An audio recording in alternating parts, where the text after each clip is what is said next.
Sunday suspense, শুধুমাত্র radio Mirchi 98.3 FM A. It's hot. Bangla সাহিত্যের রোমাঞ্চকর কিছু গল্প দিয়ে সাজানো আমাদের এই বিশেষ নিবেদন সানডে সাসপেন্স। শরদিন্দু বন্দ্যোপাধ্যায়, জন্ম 1899 খ্রিস্টাব্দে, মৃত্যু 1970 খ্রিস্টাব্দে। বাংলা সাহিত্যে শরদিন্দু বন্দ্যোপাধ্যায় একটি বিশাল ব্যক্তিত্ব। ব্যোমকেশ বক্সীর স্রষ্টা তো বটেই, এছাড়া লিখে গেছেন অজস্র ছোট গল্প, দুর্দান্ত কয়েকটি ঐতিহাসিক উপন্যাস, কিশোরদের জন্য গল্প এবং চিত্রনাট্য। বড়দাকে নিয়ে কয়েকটি ভূতের গল্প আপনি ইতিমধ্যে শুনেছেন এই অনুষ্ঠানে, যেমন আকাশবাণী, সবুজ চশমা এবং বহুরূপী। আজকের গল্পটি একটু অন্য স্বাদের। গল্পের নাম মরণ ভোমরা। গল্পটি লেখা হয়েছিল 5ই পৌষ 1338 বঙ্গাব্দে, অর্থাৎ 1931 খ্রিস্টাব্দে। শ্রোতাদের সুবিধের জন্য কিছু জায়গায় ভাষাটা একটু সহজ করে নেওয়া হয়েছে। প্রধান চরিত্রে বড়দা, অমূল্য ও ক্লাবের অন্যান্য সদস্যরা এবং ভূতনাথ শিকদার। আজ মীরের সঙ্গে অমূল্যর ভূমিকায় আছে নীল। গল্পের সূত্রধার দীপ। শুরু হচ্ছে শরদিন্দু বন্দ্যোপাধ্যায় রচিত মরণ ভোমরা।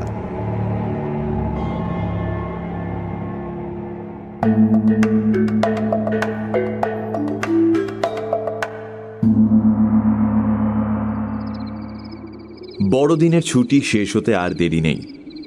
গত কদিন থেকেই ঝোড়ো বাতাস দিয়ে বেশ ভালো রকম শীত পড়েছে। সন্ধ্যের পর আমরা মাত্র 3 জন ক্লাবের সদস্য চারদিকের দরজা জানলা বন্ধ করে দিয়ে চিমনির গনগনে আগুনের সামনে বসেছিলাম। বাইরের আকাশে ছেঁড়া ছেঁড়া মেঘ আর ঝোড়ো বাতাস মিলে একটা দুর্যোগ সৃষ্টির চেষ্টা করছিল। অমূল্য বলল, আজ আর কেউ আসছে না বুঝলে, চলো বাড়ি ফেরা যাক। 3 জনে ভূতের মতো বসে থেকে কোনো লাভ নেই, 4 জন হলে না হয় তবু ব্রিজ খেলা যেত। বড়দা ছোট ছোট চোখে আগুনের পানে চেয়ে বসেছিল। কতটা যেন অন্যমনস্কভাবেই বলল, সেবারে এই ডিসেম্বর মাসে কাসৌলি গিয়েছিলাম। কি শীত, মাথার ঘিলু পর্যন্ত জমে যাওয়ার উপক্রম। পালিয়েই আসতুম যদি না একটা ভারী আশ্চর্য ব্যাপার ঘটে সব ওলট পালট করে দিত। আচ্ছা, কত বড় গঙ্গা ফড়িং তোমরা দেখেছো বলো দেখি? অমূল্য বলল, আষাঢ়ে গল্প ফাঁদবার মতলব, ওসব চালাকি চলবে না বড়দা, আমি উঠলুম। আমি জিজ্ঞাসা করলাম, কাসৌলি গিয়েছিলে কেন? বড়দা বলল, কুকুরে কামড়েছিল। সেই কথাই তো। অমূল্য বলল, জানি, সে বিষ এখনো তোমার শরীর থেকে বেরোয়নি, তাই তো? আমি আর এখানে থাকছি না, তোমার গঙ্গা ফড়িং নিয়ে তুমি থাকো। অমূল্য উঠে পড়ল, শালখানা ভালো করে গায়ে জড়িয়ে ঘোমটার মতো করে মাথায় দিয়ে দরজার দিকে এগিয়ে গেল। দরজা বন্ধ ছিল। ঠেলা দিয়ে খুলতেই অমূল্য চমকে বলে উঠল, কে রে? মশাই, আসতে পারি কি? অপরিচিত কণ্ঠস্বরে ফিরে দেখলাম ওভারকোট আর মাংকি ক্যাপে পুরো শরীর ঢেকে একটি লোক দরজার সামনে দাঁড়িয়ে আছে। মুখ চোখ কিছুই দেখা গেল না, শুধু ওভারকোটের কলারের আড়ালে একজোড়া কালো গোঁফের আভাস পাওয়া গেল মাত্র। অমূল্য জিজ্ঞেস করল, কি চান? লোকটি বলল, এটি কি বাঙালিদের ক্লাব? বড়দা আহ্বান করে বলল, হ্যাঁ আসুন, ভেতরে এসে বসুন। অমূল্য, দরজাটা ভেজিয়ে দিয়ে এসো, হে ঠান্ডা হাওয়া আসছে। লোকটি ঘরে এসে প্রথমে মাংকি ক্যাপ ও পরে ওভারকোট খুলে চেয়ারের পিঠের ওপর রাখল। তারপর প্রকাণ্ড খোলের ভেতর থেকে ছোট্ট শামুকের মতো তার চেহারাটা বেরিয়ে এলো। মানুষ যে এত রোগা হয়েও বেঁচে থাকতে পারে তা এই লোকটিকে না দেখে ধারণা করা কঠিন। বয়স বোধ করি 35-36-এর বেশি নয়, কিন্তু কোনো দুরারোগ্য ব্যাধি বা মানসিক দুশ্চিন্তা তার রোগা শরীরটির প্রত্যেক জায়গায় যেন জরার ছাপ মেরে দিয়েছে। মাংসহীন মুখের ওপর ঘন কালো একজোড়া গোঁফ মুখখানাকে আরো শুকনো শ্রীহীন করে তুলেছে। কপালে গভীর কালো রেখা, মুখের রং ফ্যাকাশে হলদে। মাথার দুপাশে বড় বড় একজোড়া কান যেন ডানা মেলে ওড়ার প্রস্তুতি নিচ্ছে। তার মুখের সমস্ত প্রত্যঙ্গই মৃত বলে মনে হয়, কেবল কালো কালো বড় বড় দুটো চোখ যেন দেহের শেষ প্রাণ শক্তিটুকু ছিনিয়ে নিয়ে জলজল করে জ্বলছে। অজীর্ণ ম্যালেরিয়া প্রভৃতি ব্যাধির তাড়নায় যারা শীতকালে সুজলা বাংলাদেশের মায়া কাটিয়ে পশ্চিমে বেড়াতে আসেন, তাদের মধ্যে এই ধরনের চেহারা দু একটা যে দেখেনি তা নয়। বুঝলাম ইনিও একজন স্বাস্থান্বেষী জীব, হাওয়া বদলে এসেছেন। মনে মনে ভাবলাম, কেবলমাত্র মুঙ্গেরের জল হাওয়া এই কঙ্কালে প্রাণ প্রতিষ্ঠা করতে পারবে কি? ঘোর সন্দেহ হলো। অমূল্য জিজ্ঞাসা করল, আপনি কি ক্লাবের কোনো সদস্যকে খুঁজছেন? লোকটি একবার আমাদের তিনজনের মুখের দিকে চেয়ে দেখল, তার গোঁফ জোড়া নড়ে উঠল, তারপর অদ্ভুত রকমের একটা হাসি হেসে বলল, তা হতেও পারে, এখনো ঠিক বলতে পারছি না। আমরা অবাক হয়ে রইলাম। লোকটি আবার বলল, আমি এ শহরে নতুন, আজ 3 দিন হলো এসেছি। ডাকবাংলোয় আছি, কিন্তু এ কদিন বাঙালির সঙ্গে কথা না কয়ে হাঁপিয়ে উঠেছি মশাই। আর সন্ধেবেলা বেয়ারার কাছে খবর পেলুম এখানে বাঙালিদের একটা ক্লাব আছে, তাই খোঁজ করতে করতে এসে হাজির হয়েছি। আর আর থাকতে পারলুম না। আমি বললাম, বেশ করেছেন, যতদিন থাকেন নিয়মিত আসবেন, আমরা খুব খুশি হব। তা স্বাস্থ্য উপলক্ষে এখানে আসা হয়েছে বুঝি? লোকটি বলল, না না, স্বাস্থ্য তো আমার বেশ ভালোই। কিছুক্ষণ চুপ করে থেকে হঠাৎ তার উজ্জ্বল চোখ দুটো তুলে বলল, সেজন্য নয় মশাই, মৃত্যু আমাকে তাড়া করে নিয়ে বেড়াচ্ছে, তাই ভারতবর্ষময় ছুটোছুটি করে বেড়াচ্ছি। কিন্তু কিন্তু রেহাই নেই, যেখানেই যাই মৃত্যু আমার পেছনে লেগে আছে। মনে ভাবি আর বাঙালির সঙ্গে দেখা করব না, কিন্তু পারি না, প্রাণ হাঁপিয়ে ওঠে। কথাটা খাপ ছাড়া ঠেকল, কিন্তু তবু মৃত্যু যে তাকে তাড়া করছে এবং যে কোনো সময় ধরে ফেলবে, সে বিষয়ে অন্তত আমার মনে কোনো সন্দেহ ছিল না। তাই তাকে সান্ত্বনা দেবার অভিপ্রায়ে বললাম, এখানকার জল হাওয়া খুব ভালো, কিছুদিন থাকুন, নিশ্চয়ই সেরে উঠবেন। লোকটি পকেট থেকে চামড়ার সিগার কেস বের করে বলল, ধূমপান করেন কি? বলে 3টে পেল্লাই সাইজের সিগার আমাদের তিনজনকে দিয়ে একটি নিজে ধরিয়ে টানতে আরম্ভ করল।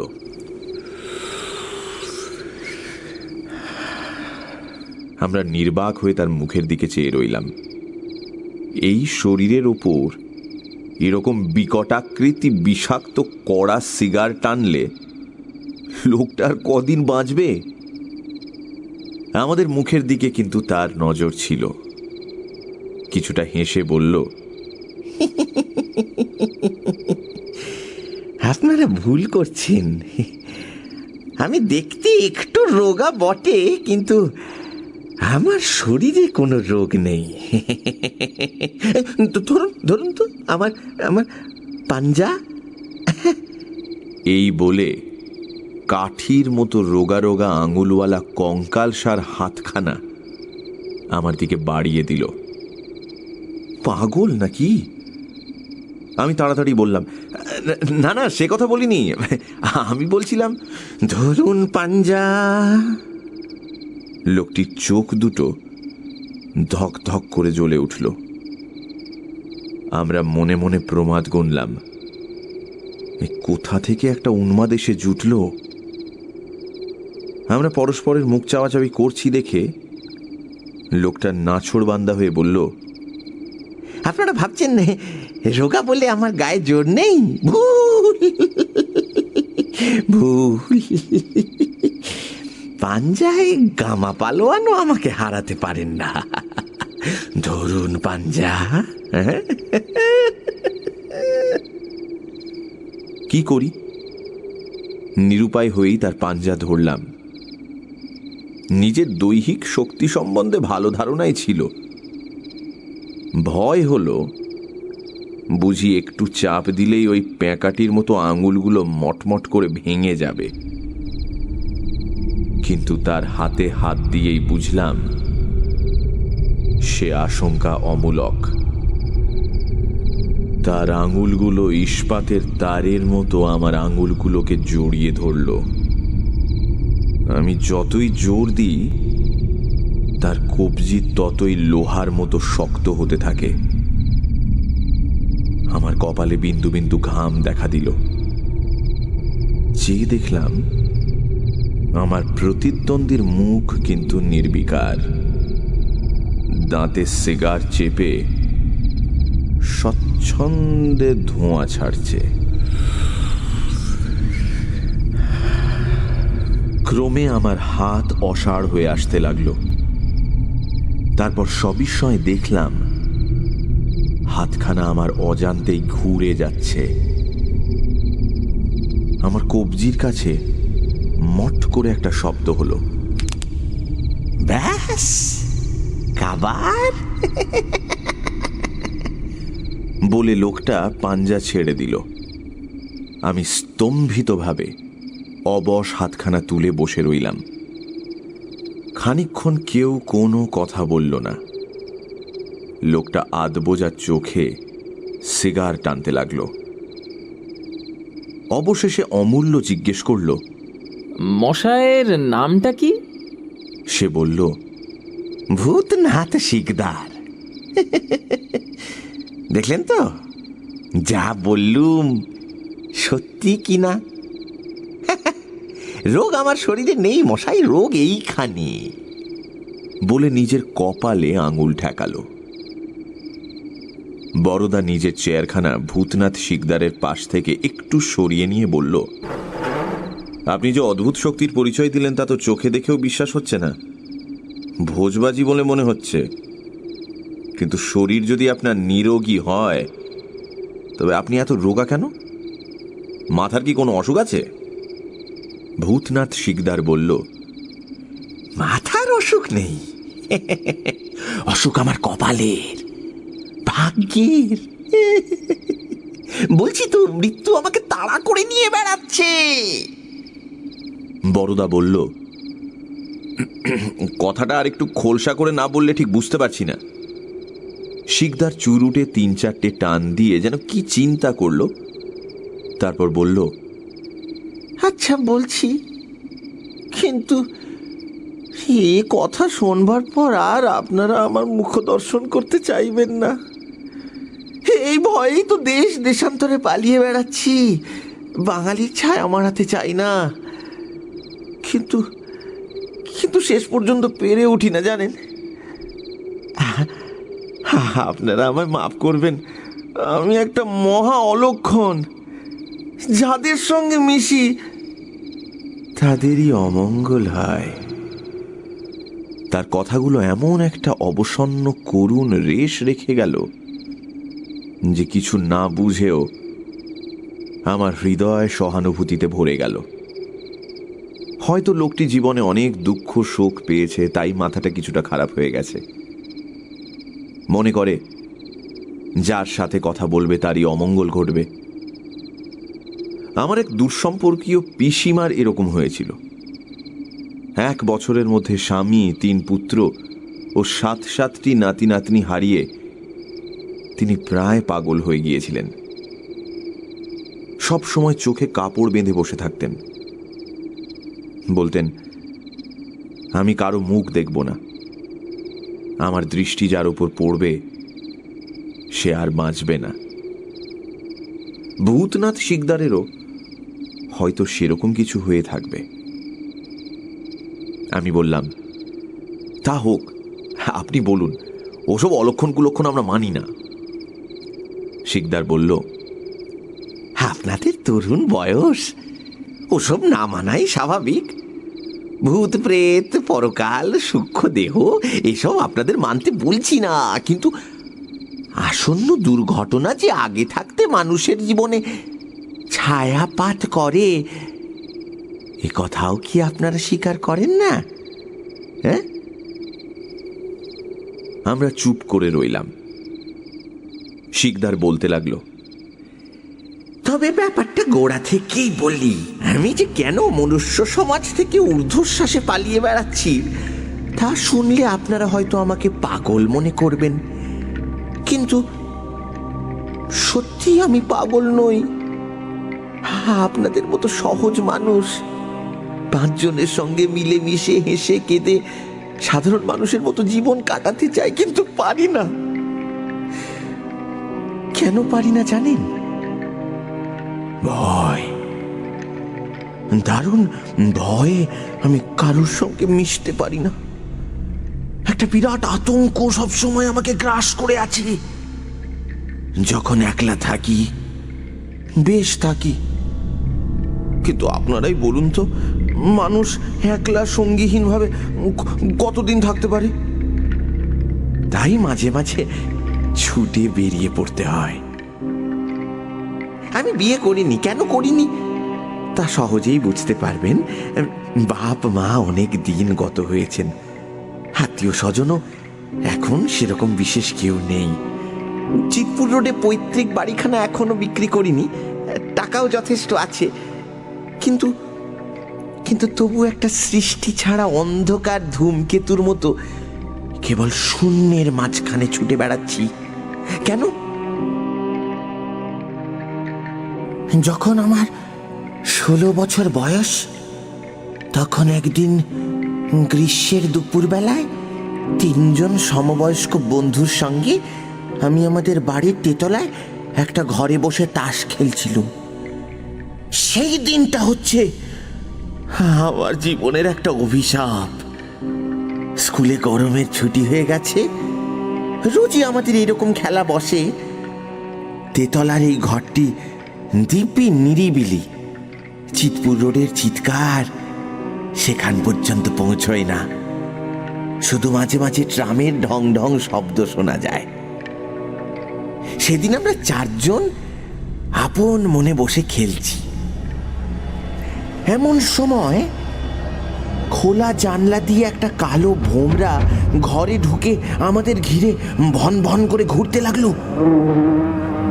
খেলায় এত মগ্ন ছিলুম যে প্রথমটা লক্ষ্যই করিনি, কিন্তু সেটা যখন মাথার চারিদিকে ঘুরপাক খেতে আরম্ভ করলো, তখন আমরা 4 জনই উঠে তাকে তাড়াবার চেষ্টা করতে লাগলাম, কিন্তু সেও কিছুতেই যাবে না।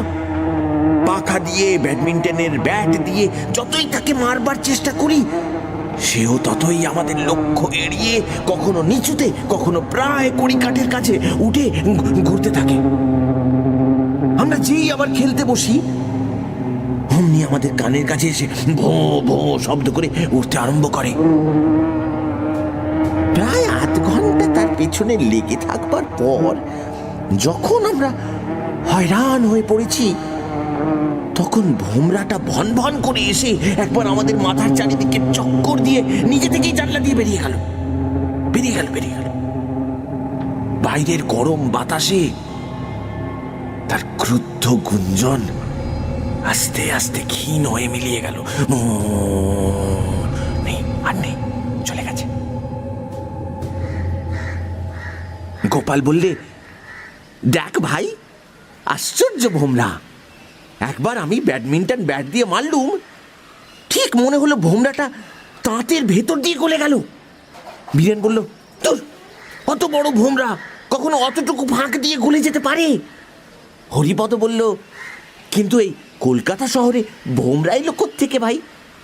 কোথা কাছে পিঠে কোথাও বাগানও তো নেই। সত্যি তো, ভোমরা এলো থেকে আমরা নানা রকম আঁচ আন্দাজ করতে লাগলুম, কিন্তু কোনোটাই বেশ লাগসই হলো না। তখন আমাদের বয়স কম, ভোমরা কোথা থেকে এলো এই সমস্যা নিয়ে বেশি মাথা ঘামালুম না। কিন্তু ভোমরাটাকে মন থেকে সম্পূর্ণ ঝেড়ে ফেলতেও পারলুম না। পরদিন দুপুরে গোপাল তাস খেলতে এলো না। তিনজনে খেলা ভালো জমলো না, সারা দুপুর গল্প করে আর গোপালকে গালাগাল দিয়ে কাটিয়ে দিলুম। গোপাল গ্রে স্ট্রিটে থাকতো।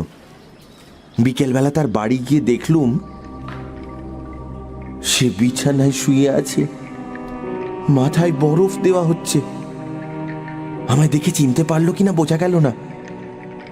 চোখের দৃষ্টি ঘোলাটে লাল। শুধু একবার গঙ্গিয়ে গঙ্গিয়ে কি একটা কথা বলল, মনে হলো যেন বলল ভোমরা। তার চারিদিকে ডাক্তার আর বাড়ির লোক ভিড় করেছিল, কিন্তু কাউকে জিজ্ঞাসা করতে পারলুম না গোপালের কি হয়েছে। পরে শুনেছিলুম সর্দি গরমি, সানস্ট্রোক। আমি চুপি চুপি চোরের মতো বাড়ি ফিরে এলুম। তার সেই অস্পষ্ট কথাটা আমার মাথার মধ্যে কেবলই গুমরে গুমরে উঠতে লাগলো। ভোমরা, ভোমরা, ভোমরা।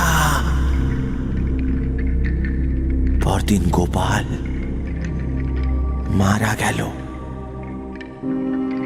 সেই থেকে কি করে জানি না আমার মনে গেঁথে গেল যে সেই ভোমরাটা ছিল মৃত্যুর দূত। গোপালের দিন যে ফুরিয়ে এসেছে এই খবরটা সে আমাদের দিতে এসেছিল। তারপর থেকে এই 20 বছরের মধ্যে কতবার ভোমরা দেখেছি জানেন?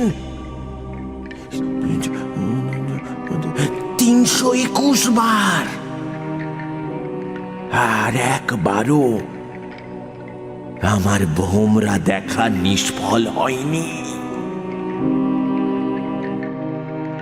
নিভে যাওয়া সিগারটা আগুনের মধ্যে ফেলে দিয়ে শিকদার আরেকটা সিগার ধরালো। আমরা নিস্তব্ধ হয়ে বসে রইলাম। শিকদার বলল, প্রথম প্রথম মনে হতো বুঝি আমার মনের ভুল, কিন্তু তা নয়।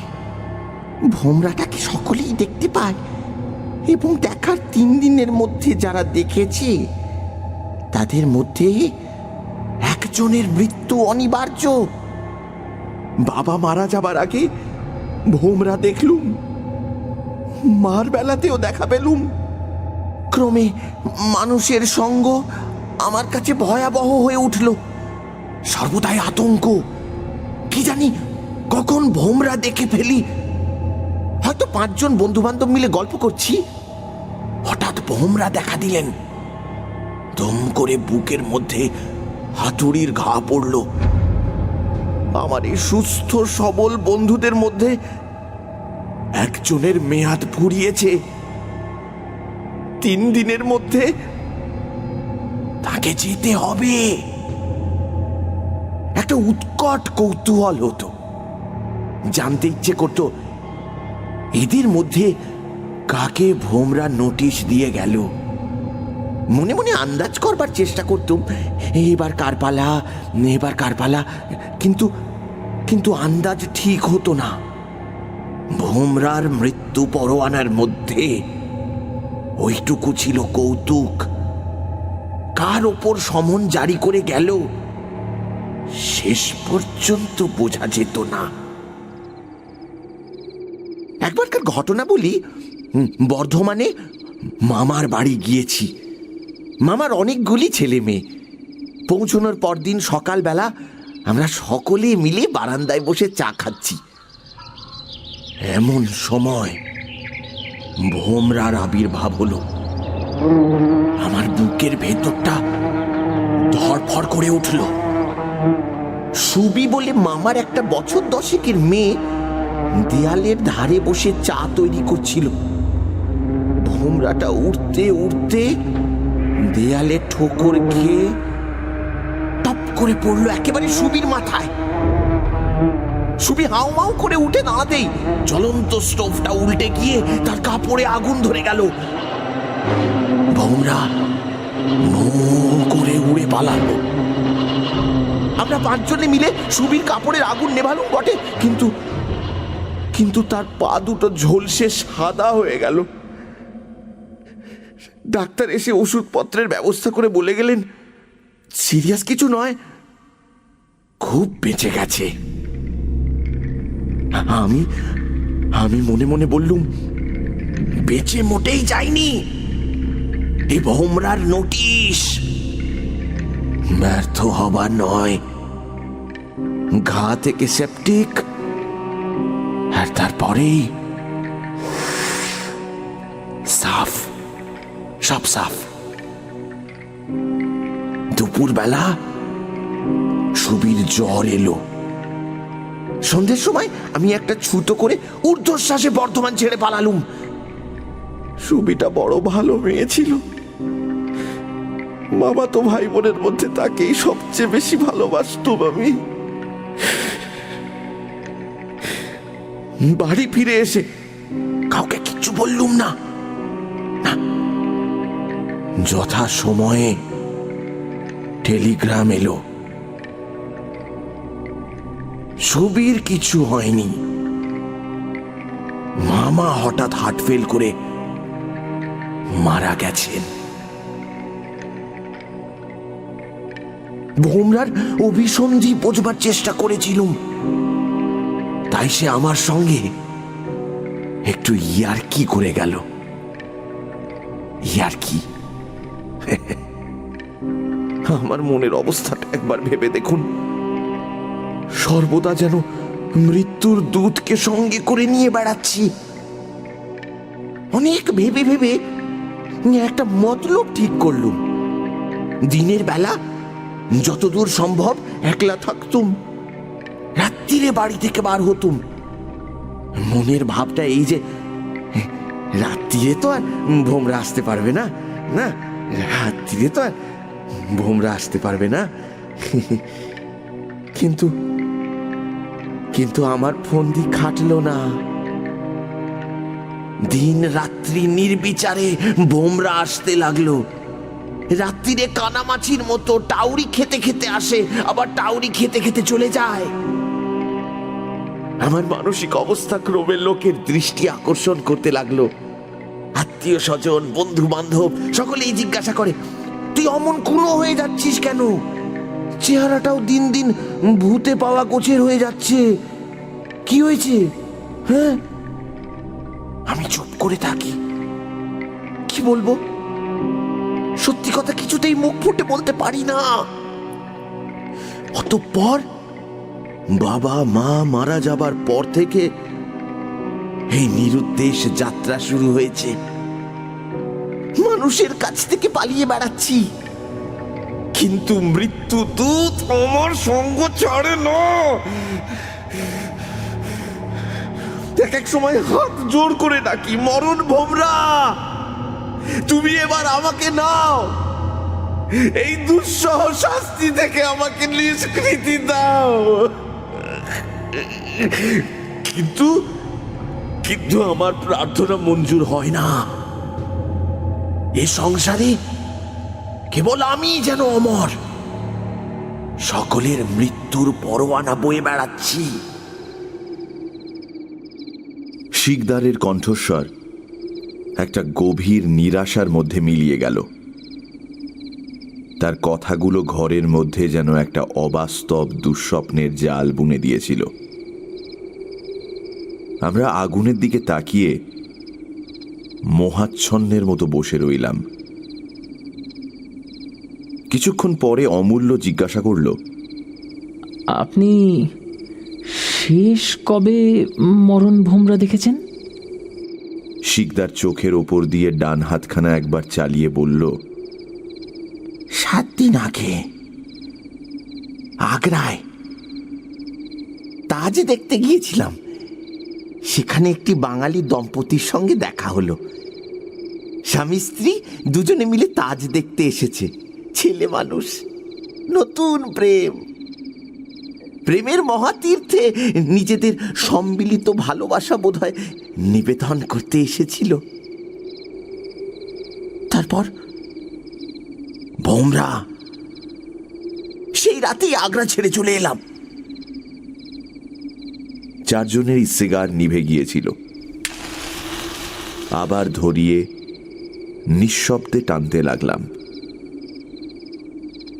মিনিট 15 সকলেই চুপচাপ। হঠাৎ শিকদার বলল, একটু গরম মনে হচ্ছে না?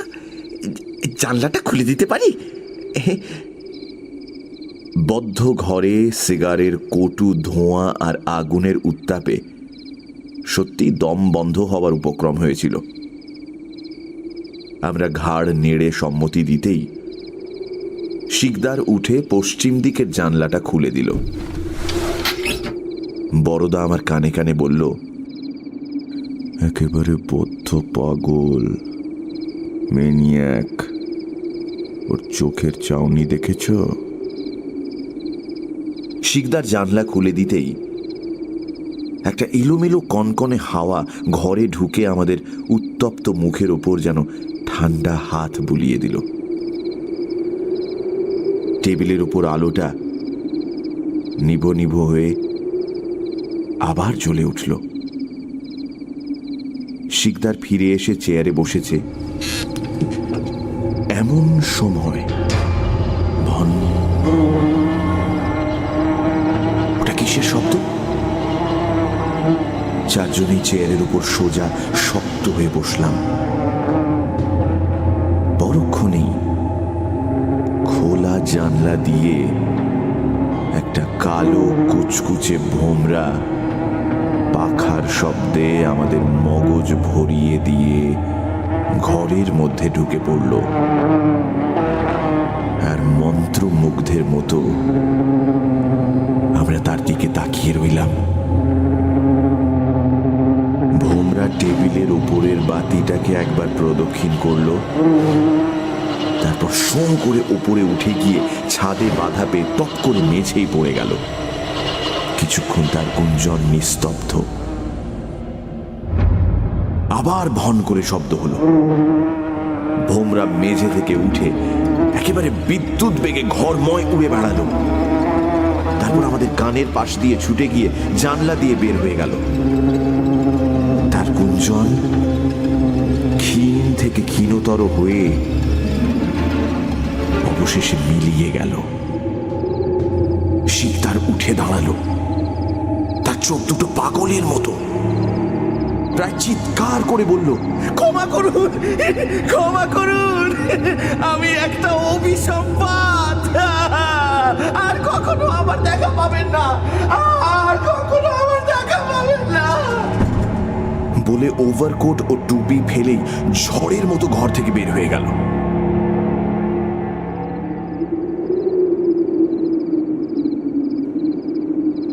আমরা তিন বন্ধু বিহ্বল জিজ্ঞাসু ভাবে একে অপরের মুখের দিকে চাইলাম। বুকের ভিতর তোলপাড় করতে লাগলো। 3 দিনের মধ্যে কাকে যেতে হবে?